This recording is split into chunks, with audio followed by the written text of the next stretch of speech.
last part natin sa shoulder is yung scapula na merong 5 na projection. Ano yung 5 na yan? Una, meron siyang isang AP, meron siyang isang lateral, may isang AP oblique, tas may isa siyang PA oblique. So, ito palang lateral, itong PA oblique, dalawa pala to, dalawa. Okay, gagawin kong 2. Ayan, dalawa. Dalawa yung PA oblique. Sorry, ang gulo. So, start na natin. Una, yung AP ng scapula. Pag mag-AP tayo ng scapula, arm abduct, 90 degrees. Tapos, elbow flex. Ang maagitan natin, scapula. Ganon. Ganon ka mag-AP ng scapula. So, paano yan? Nakasupine or upright, ha? Tignan mo to. Ayun, o. Scapula. Ganyan. Tatas mo lang. Yan. Ma-AP mo na yan. AP. Next is yung lateral projection. Sa lateral projection, napakahaba. Talaga. Kukwento ko na lang. So, sa lateral projection, pwedeng raw, pwedeng raw-law or RPO, LPO. Pag raw-law, difficult to do, mahirap daw gawin. Pag naman RPO, LPO, ginagawa para sa trauma. Yan, dalawang yan, pare silang 40 to 60 from the IR.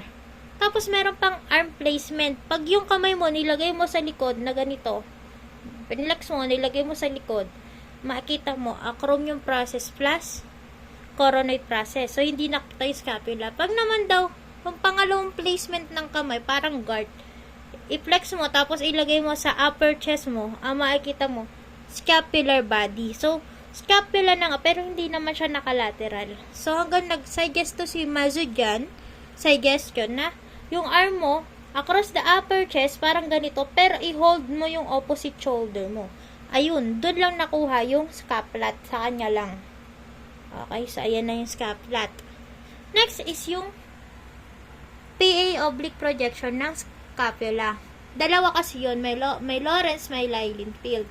Pares lang sila halos ng itsura pag nakita nyo, pero si Lilienfeld, yung arm of affected side, 90 degrees. Pag naman kay Lawrence pala yun. Pag naman kay Lilienfeld, arm of affected side, naka-oblique superior ba? Yung kanya.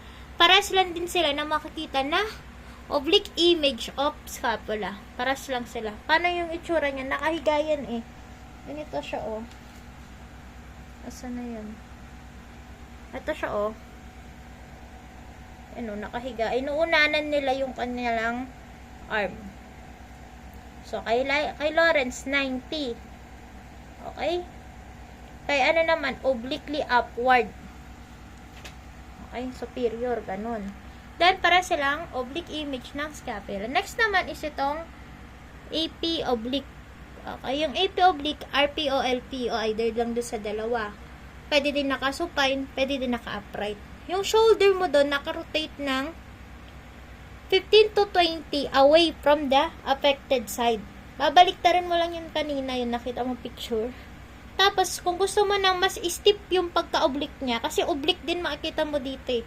Oblique projection din. Kung gusto mo mas steeper yung pagka-oblique, dagdagan mo yung rotation mo. Pwede mo gawing 20 to 25. Kung gusto mo mas steep. Kasi makikita mo, oblique projection ng scapula, free or nearly free from rib superimposition. So, yan makikita mo. Ito naman itsura niya. Nun. Yan naman, oh. O, nakahiga siyang ganyan. AP oblique. Yung P oblique nakadapa. Ito, para nakahiga siya. Okay? So, ayan na yan. Ito na yung last ng shoulder. Gusto labo. Labo. Yan na. Yan na yung last ng shoulder.